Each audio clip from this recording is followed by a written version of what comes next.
పాప మా బీజేపీ వాళ్ళకి చెప్పుకోవడం చేత కాదు, వాళ్ళు చెప్పినా వార్తలు వేయరు, సోషల్ మీడియాలో పెట్టినా తిట్టిపోసేవాళ్ళు ఎక్కువ. మన రాష్ట్రంలో స్పెషల్ ఏంటంటే కేంద్రం ఇచ్చిన సత్యనారాయరు, ఇవ్వకపోతే ఇవ్వలేదని మాత్రం రాస్తారు.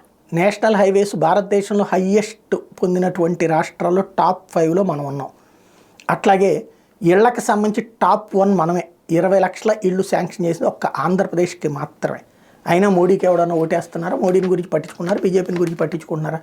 మళ్ళీ అభివృద్ధి చేయలేదు కాబట్టి జగన్ గది దించాలి. అభివృద్ధికి సంబంధించినటువంటి ఇచ్చినటువంటి మోడీ మనకు అక్కర్లేదు.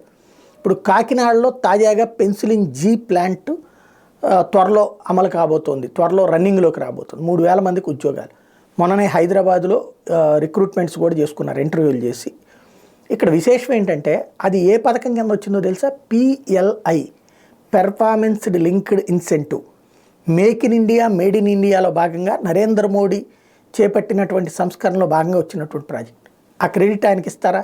ఇవ్వరు. కియా క్రెడిట్ ఏమో చంద్రబాబు తీసుకుంటారు, ఇట్లాంటి ప్రాజెక్టుల క్రెడిట్ ఏమో జగన్మోహన్ రెడ్డి తీసుకుంటారు. ఇంకా విచిత్రం ఏంటంటే హైవేలు కడితే కూడా చంద్రబాబు గట్టిచ్చాడు, జగన్ గట్టిచ్చాడనినే ఇక్కడ.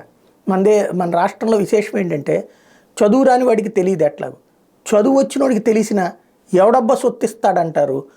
మళ్ళీ వాళ్ళ పార్టీలు, వాళ్ళు అభిమానించే నాయకులు వాళ్ళ జేబుల్లో నుంచి ఇస్తారా అంటే అది మాట్లాడరు.